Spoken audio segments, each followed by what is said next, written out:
Well, a very, very happy Thursday, and welcome to another episode of the TNC Sports Talk. My name is Justin.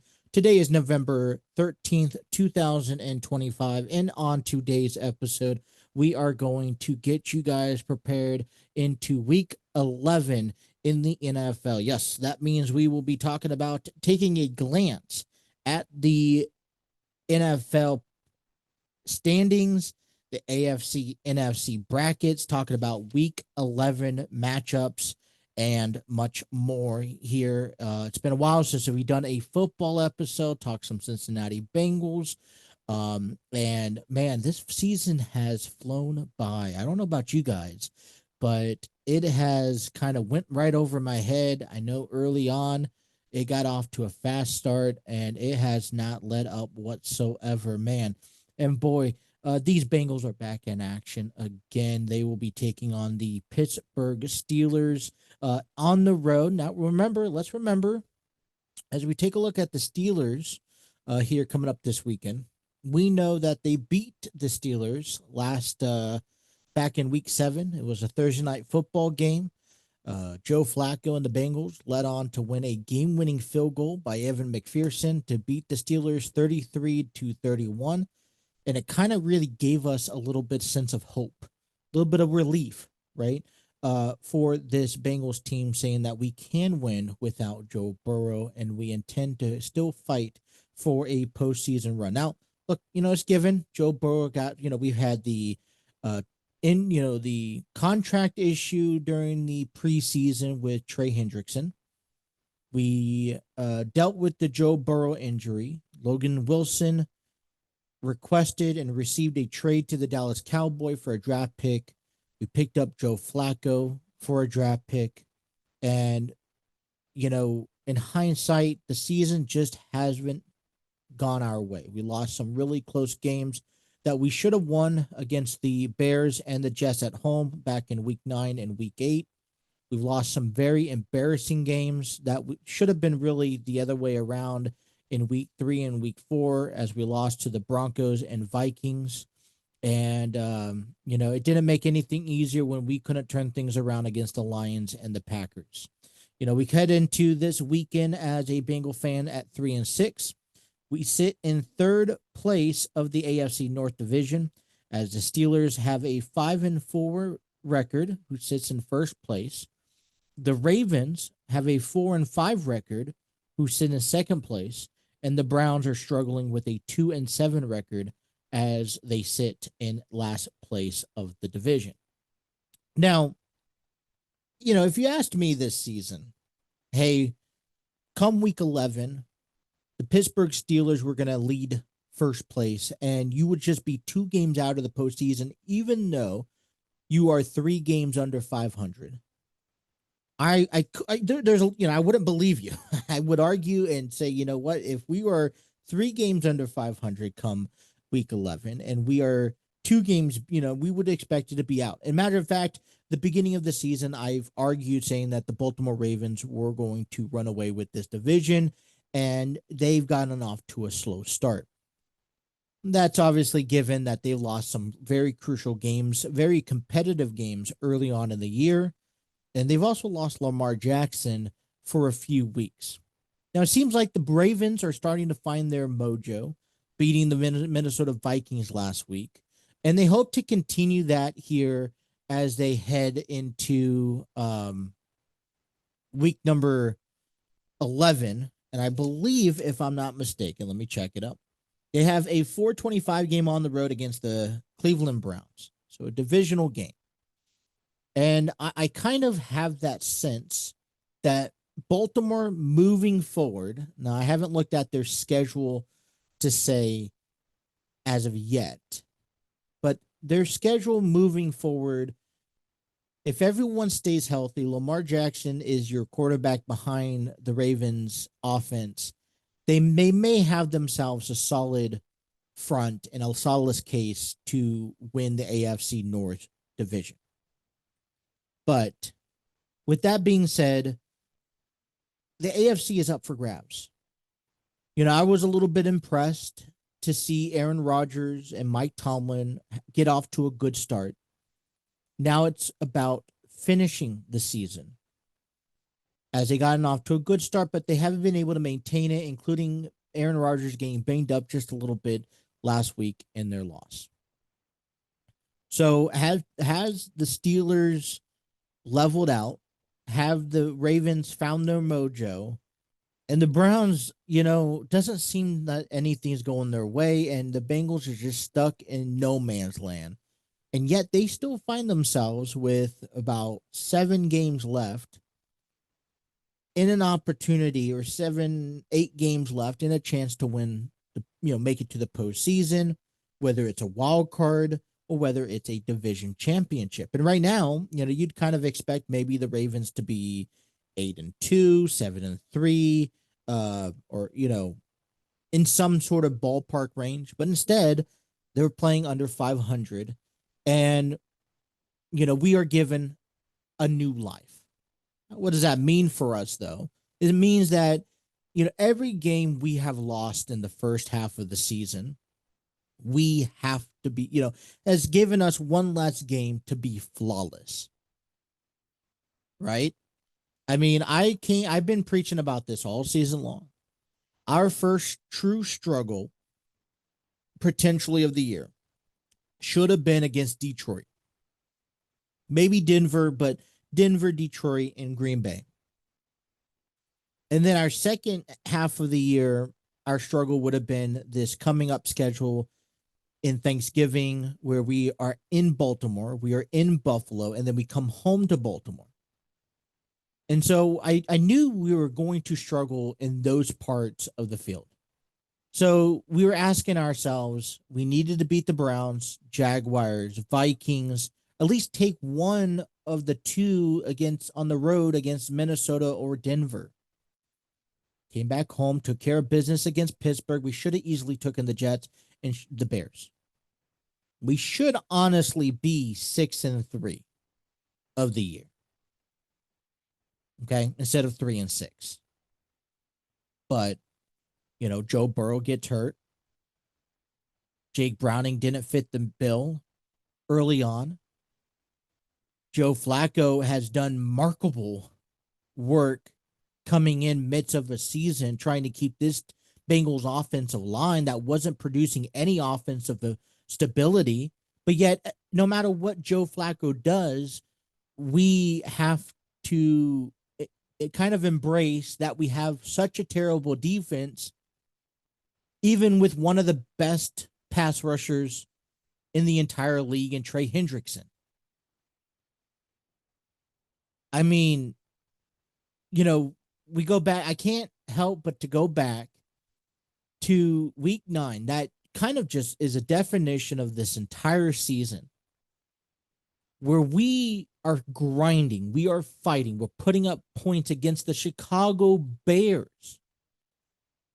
We take a last-minute lead, and all we have to do defensively is hold them, and yet they run down and score themselves a touchdown, nonetheless a field goal. Let's take you back to week 8, where we had a lead and we come short by 1 point against a winless Jets. And that sparks them to be 2-7 so far this year. So now we're faced, starting off this Sunday, we're going into Pittsburgh. We have an upper advantage of Pittsburgh. We beat them at home. Joe Flacco beat Aaron Rodgers. And it wasn't a pleasant sight, but we got the job done down to the wire. Can we beat the Steelers this Sunday? Is all going to come down to our defense stopping. And now the question and the concern that we yet again face is who is officially going to be our quarterback heading into Sunday against the Steelers.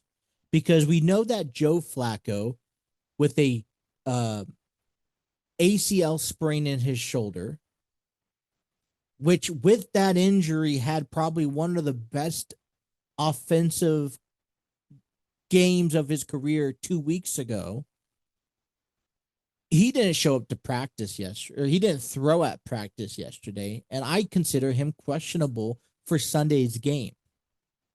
You have a 40-year-old veteran that, with an injury, he is still playing one of his best seasons away from Baltimore, and he's questionable for this Sunday. And not to, I don't like to bash talk anyone. I really don't. But let's be real for a moment. I am not interested in seeing Jake Browning back out there again for the Bengals. He doesn't feel, I don't feel confidence coming from Jake Browning that he has this team under control, that he can call plays under pressure, even not under pressure, right? And we already know the skill level that this offense has to produce, especially at the quarterback position. This is why Joe Burrow is so wonderful. This is why we love Joe Flacco, because he's capable of performing at this level under knowing that, hey, I'm not going to have to beat the other team. I'm going to have to beat our defense. And I'm almost tempted not to even watch this Sunday. But this Sunday is a very crucial point because all four teams in the AFC North are going to be facing each other. I could almost give you an easy W on the Ravens' schedule come this Sunday as they go into Huntington Bank Stadium in Cleveland, and they'll probably more than likely beat up on the Browns. Now, given that the Ravens aren't perfect, I don't think they won last week. Or they did. They beat Minnesota last week. And so I'm worried that, listen, this division is wide open for anyone can take. And over the next 3 to 4 weeks, we can see a very quick separation between who's going to take the division and who's going to suffer in the long run. And if we don't play our cards right, which we have no room to lose a single game for the rest of the season. Okay, we have to win 3 just to get back to 500. And the best thing that I want for this team, I preach about it for the Reds, is to finish off the season at 500. Well, how do you do that? Is that I'm already counting a loss against Baltimore, both at home and away, and I'm counting another loss in Buffalo. So, which means you have to beat Pittsburgh on the road. You have to come back and find a way to beat New England, who are 8-2 in the division. And then you got to beat the Dolphins, Cardinals, and Browns that do sit at the bottom of their divisions. So we do have our work cut out for us. The good news is out of it, all this is on the East Coast. We're flying down to Miami, which is our longest travel of the year. And then we're just jumping ship from Pittsburgh to Baltimore and then up to Buffalo. So a lot of East Coast, maybe so, and Buffalo is early December. And so same thing as Baltimore. So it may be cold. I don't know how weather will take place. Buffalo's unpredictable. Miami should probably be very nice at the end of the year. But this all entails of what we have to do, or what I believe the Bengals have to do in order to walk away with a winning season. Well, the good news that came out of Cincinnati earlier this week is that Joe Burrow returned to practice. Back in week 2 against the Jacksonville Jaguars, he suffered a turf toe injury that required him surgery. He had surgery on the 19th, and for the first time since then, he's finally been on the practice field throwing the football. Now, it's great to see our number 1 quarterback back at it and showing signs of being healthy, because a turf toe is not a simple injury. It's not an injury you could rub off. You're putting a lot of pressure on your feet, leaning towards one way, being able to pivot, move, twist, turn, especially at the quarterback position, and especially what we know what Joe Burrow has to do. So the question that I think the big question is not only him being able to come back, it's him being able to come back and make adjustments to the injury as he recovers. And does it change his throwing? Does it change his stance? Does it change him being versatile and being able to move out of the pocket when needed, take those chances and move down the field? Those are all logical questions that we have to ask of how Joe Burrow is going to react post turf toe injury. And let's face it, we do rely on Joe Burrow being one of our versatile players on that field. I mean, he doesn't have the offensive line, no matter, I mean, even though we brag about how good our offensive line is, we don't have our offensive line that can protect him and keep him in pocket. Matter of fact, I mean, we're just trying to prevent him from not being sacked.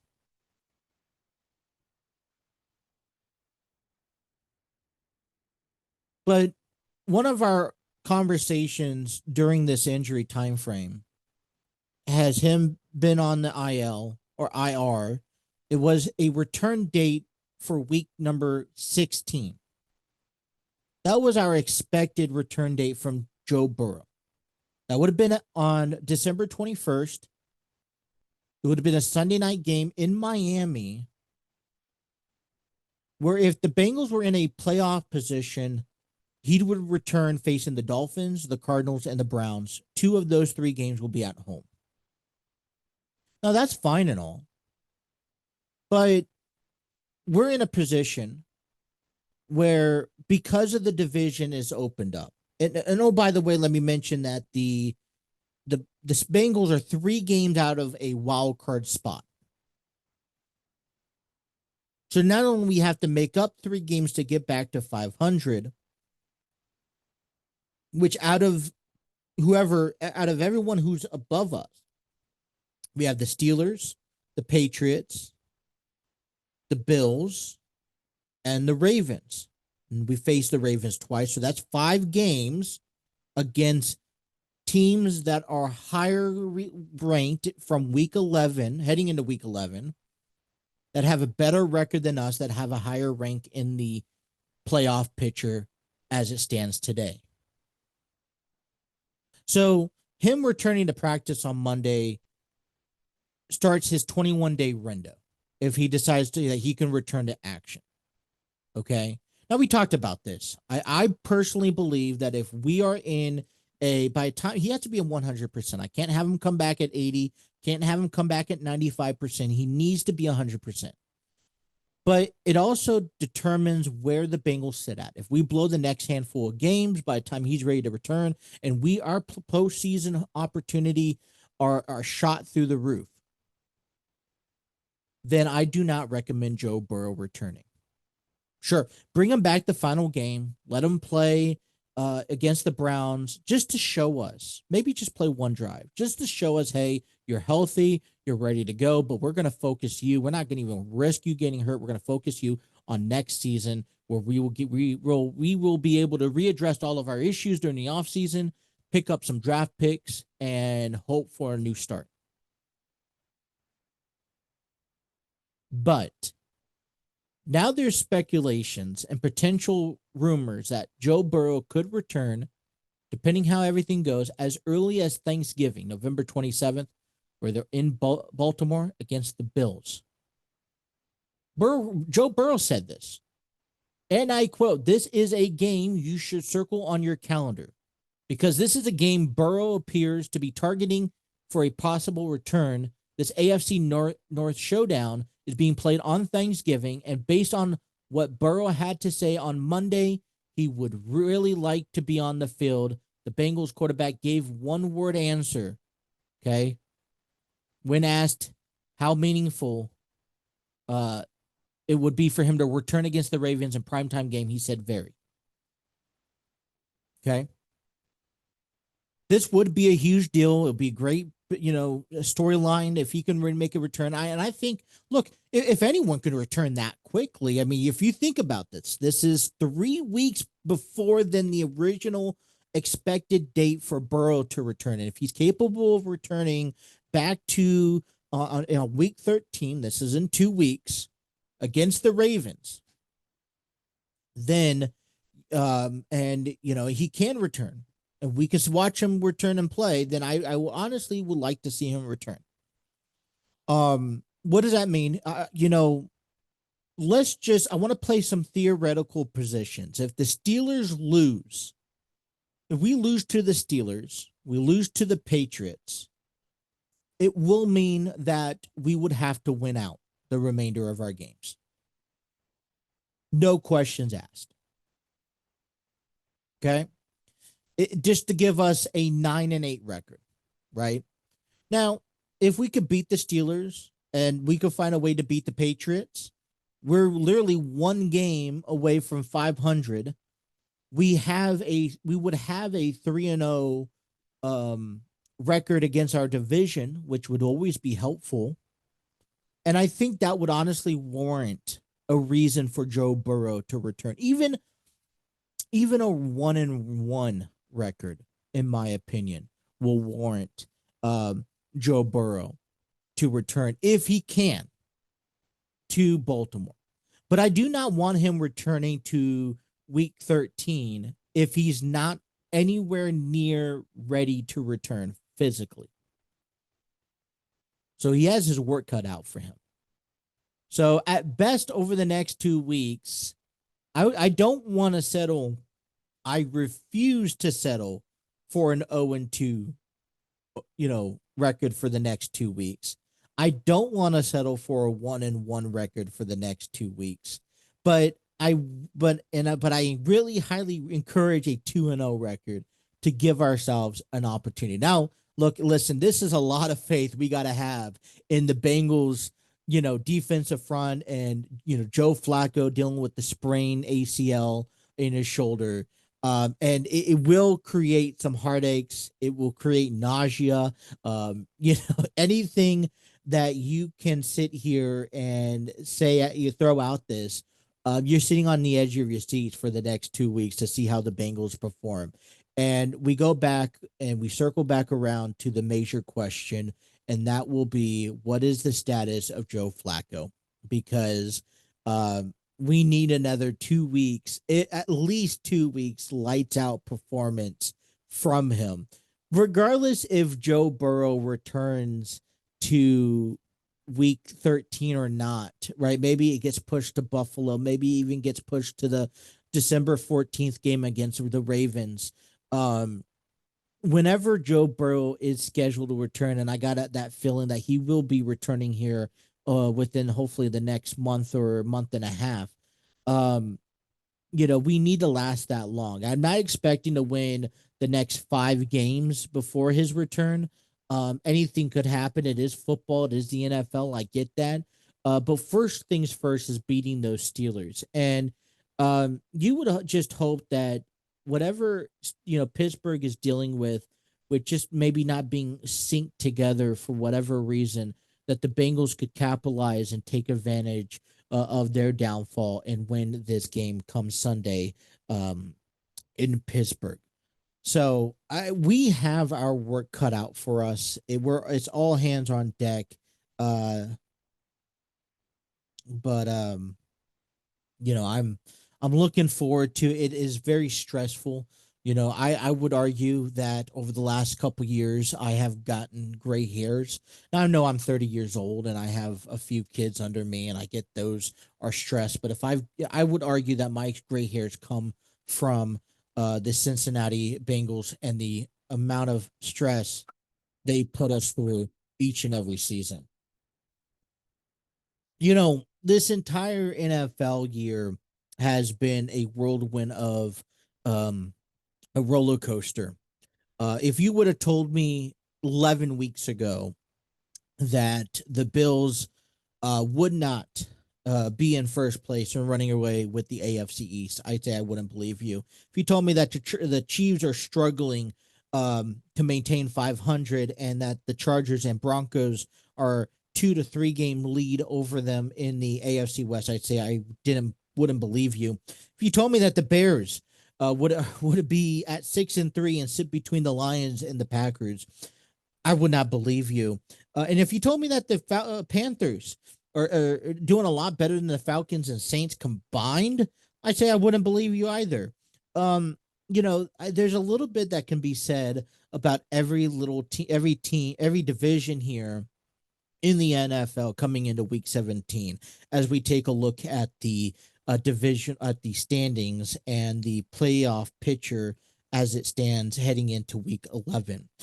Starting off in the AFC in the East, the Patriots are 8-2. Now, look, I told you at the beginning of the year, go back and listen to one of those podcasts. Um, the Patriots, I think, are on the verge where everything has finally gotten past from the Tom Brady era, from the Bill Belichick era.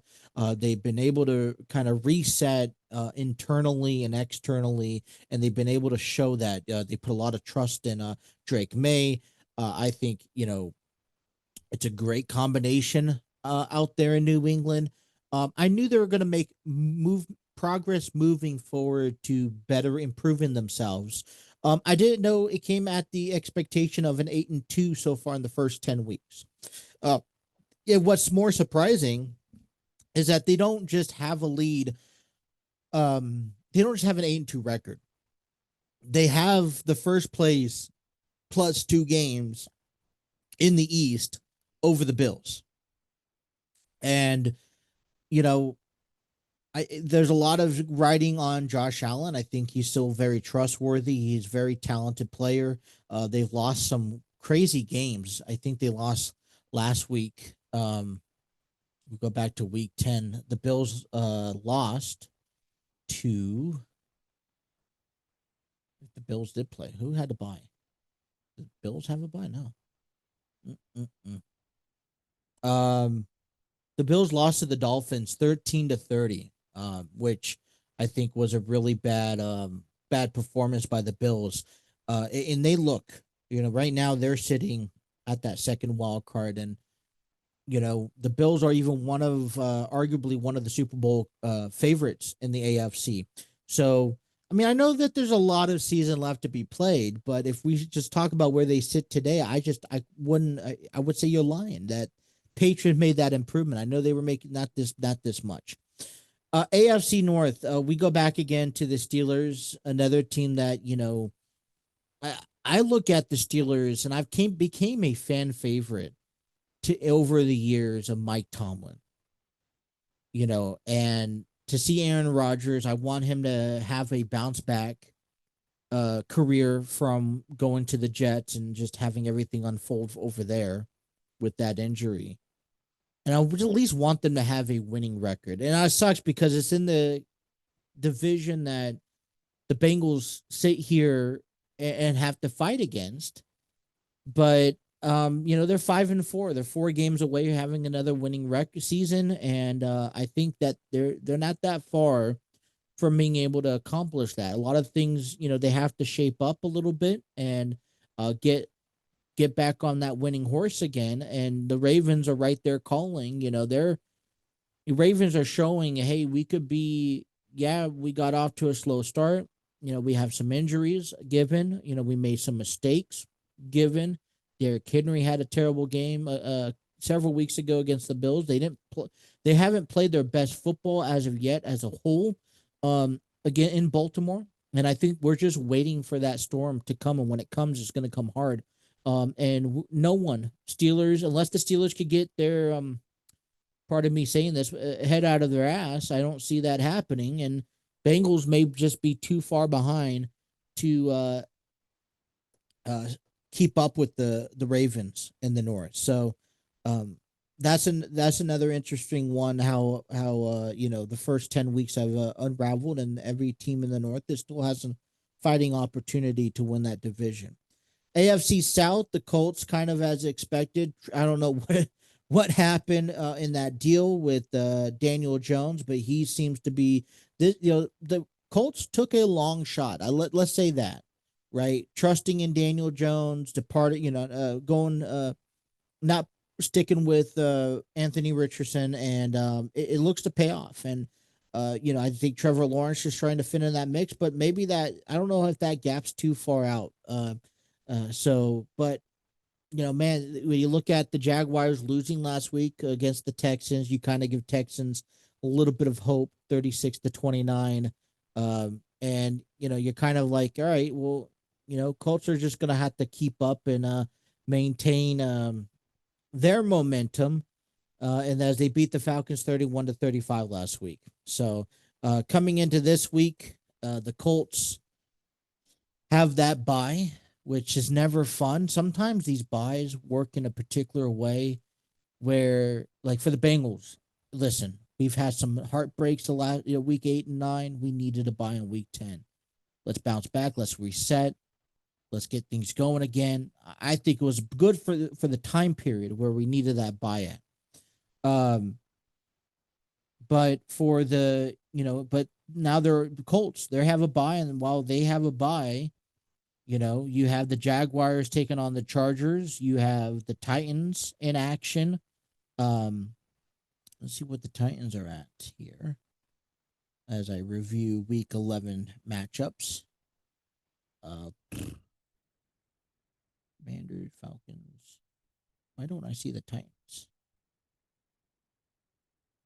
Titans are on my schedule. I just have to find them. I think they're facing the Texans. Are they not? Okay. Yep, they're facing the Texans at 1 p.m. I don't know why I don't have that written down. Anyways, so yeah, look, that's gonna be a division matchup. So while the rest of the division moves ahead, the Colts have to kind of cool down a little bit. AFC West, look, I'm never gonna write off the Chiefs. I know they're 5-4. They're sitting behind the Chargers at 7-3 and the Broncos at 8-2. I'm not writing off the Chiefs, but they put themselves in a position where they're maybe hoping not to have the performance of the Broncos and the Chiefs. Chargers will be over in Jacksonville. The Chiefs are over in Denver, which I feel like it's going to be a high quality game.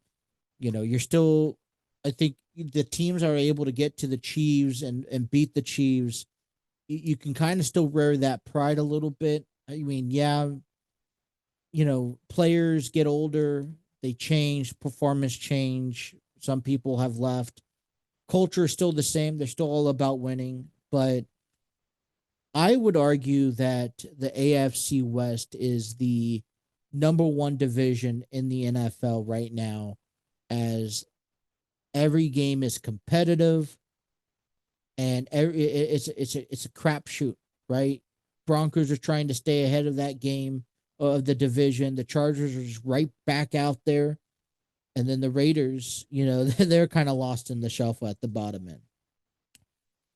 As the NFC unravels, the Eagles have a 7-2 lead, comfortable lead over the entire division. With no really expectations of the East Eagles running away with the NFC East, as the Cowboys are 3-5-1, the Commanders are 3-7, Giants are 2-8.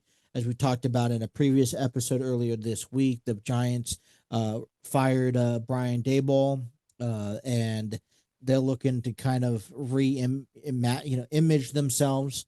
Um, Eagles right now, I think no questions asked, another team league favorite to go back to the Super Bowl and possibly have a repeat this season.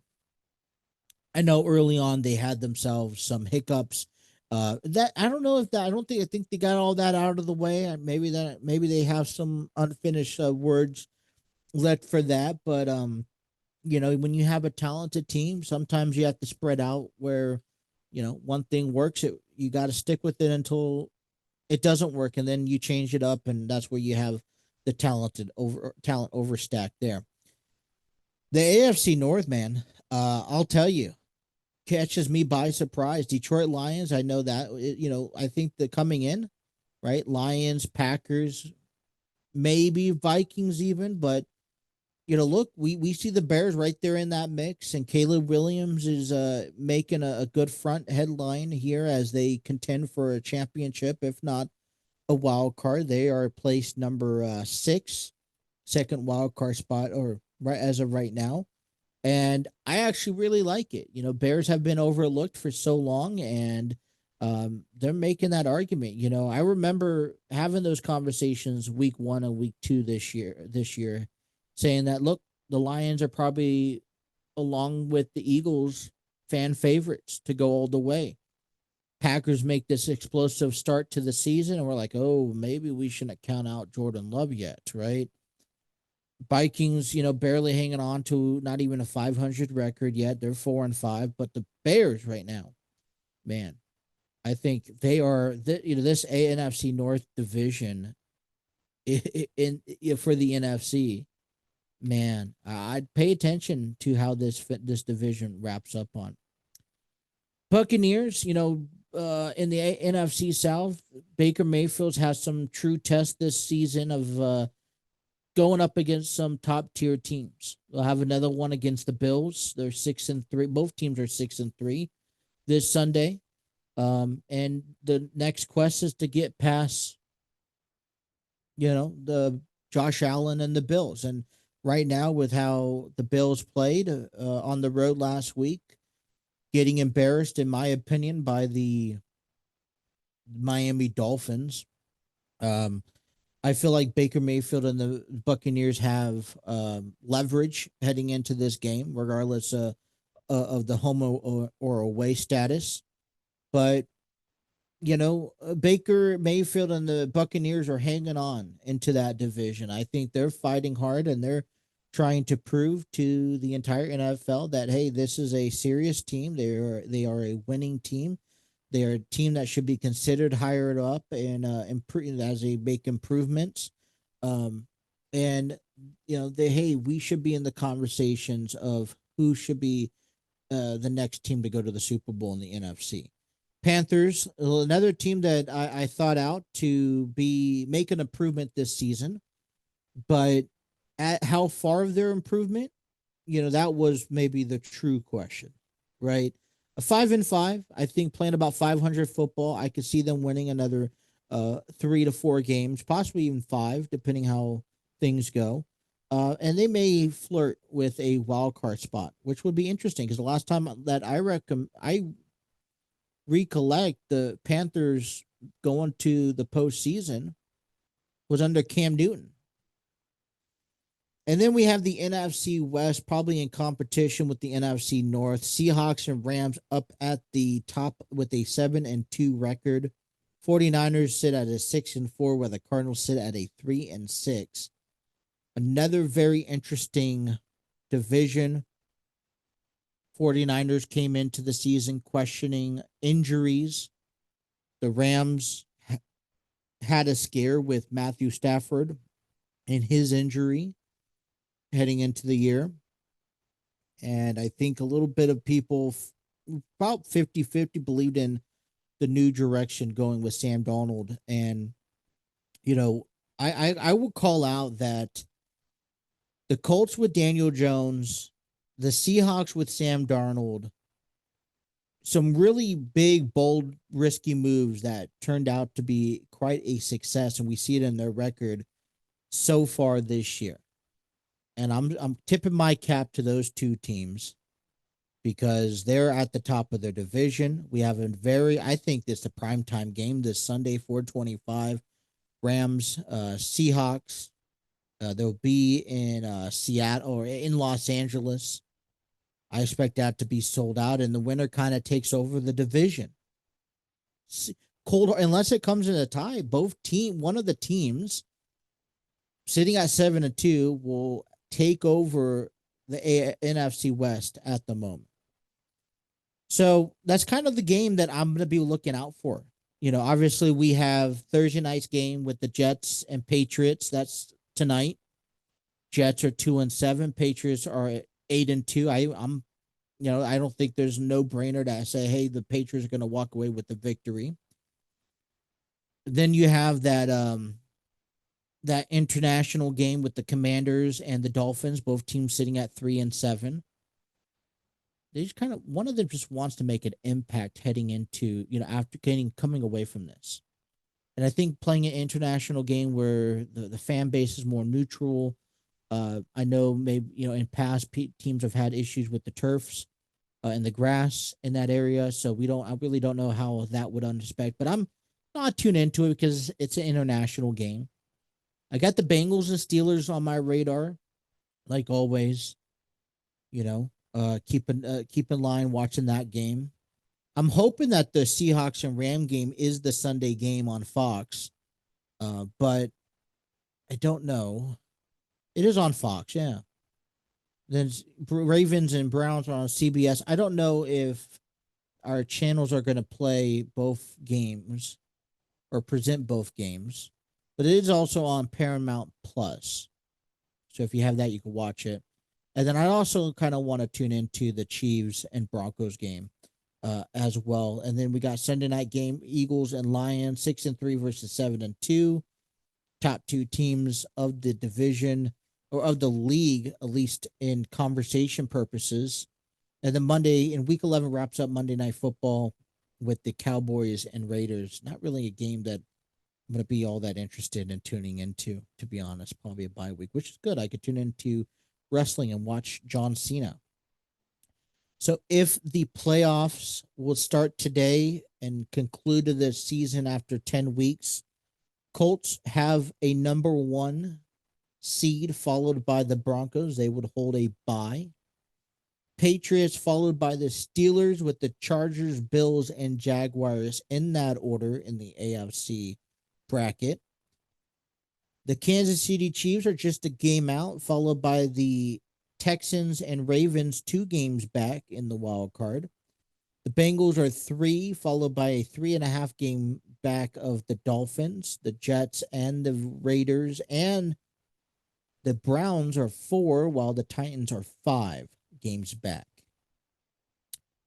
The Eagles in the NFC hold a first round bye following the Seahawks, the Lions, and then the Buccaneers. The Rams, Bears, and Packers in that order. The 49ers are just a half a game back following a game and a half back. Panthers. The Vikings 2 games back. The Cowboys 2.5 games back. Arizona and Atlanta are 3, while Washington is 3.5. The Saints are 4.5, while the Giants are 4.5 also, I think. That's what I have marked down on my cheat sheet here, I guess you would say and argue. But we have a very interesting week ahead of us. And look, it's when we look at a schedule heading into November, because this week will be November 14th. We'll be 2 weeks away from Thanksgiving. This all gets very serious very quickly. And there's little room for error. And a lot of things can change based off of a win or a loss. But as we talked about this at the beginning of the program, this Bengals team have their work cut out for them. Right now, arguably, the best option is to win a division if you can. That means you'd have to take advantage of the Steelers and beat them this Sunday. We would have to find a way to get past the Ravens, both home and away, and win some football games, especially some big football games. And that's going to be the ultimate question, because my biggest concern is, one, coming into Sunday with the Steelers, Joe Flacco's health. How many more weeks can Joe Flacco hold out? And how many more weeks can he perform at the level that he's performing to give Joe Burrow enough time to be able to come back? And like I said, if the Bengals go in the next 2 weeks and they lose, I say there's no point for Joe Burrow to come back. But if they could come back and at least split this, 1-1, beat the Steelers or something, then I would say, hey, let's test it. Let's bring Joe Burrow back. Let's, see what he has. Keep Joe Flacco. He's a good backup. If Joe Burrow goes out, maybe they, I've seen some crazy stuff happen in the past. But we have to do what we can do on our end over the next 1, 2, 3, 4, 5, 6, 7, 8, 9, 8 games. Right? Take it game by game. Over the 8 games, 2 months left of football. Not much room for errors here. All right, that is all the time we have for you guys today. I want to thank everyone for tuning in. If you guys are listening to our audio platforms, I want to thank you guys wherever you guys are listening from: Spotify, iHeartRadio, Pandora, Wherever you guys get your audio platforms on, I want to thank you. Be sure to share this with a friend. If you guys are checking us out on our TNC Sports Talk YouTube page, want to say thank you for that. Make sure you hit that like, share, and subscribe button. Don't forget to have those notifications on. Also, our social media, Facebook. I know I don't post there, but we do get videos posted up there. Maybe that's something I get back into. But check out our content on our YouTube channel. A lot of gaming content. We play AI games as we follow the MLB NFL season. We post WWE 2K universe mode for you guys. I know I've been off a little bit with the WWE 2K universe mode. I'm working on getting that back up. Dropped it off after I think it's the King and Queen of the Ring tournament. PLE got into the postseason of baseball. Had a lot of content as I got back, and I got that published. Got back into football. I'm working on creating new intro videos and getting that creativity back up there. So I appreciate everyone's patience for all that. But I'm interested in seeing what the NFL holds back for the next 2 months, 2 whole months in the year. Not only the calendar year will be over, but NFL season will be behind us already. Alrighty, until next time, you guys have a wonderful rest of your day. Enjoy Thursday night football. Enjoy NFL weekend here as week number 11 gets you guys going. Until next time, you guys have a wonderful day. Take care, and peace so long. Take care. All right, talk to you guys later. Bye.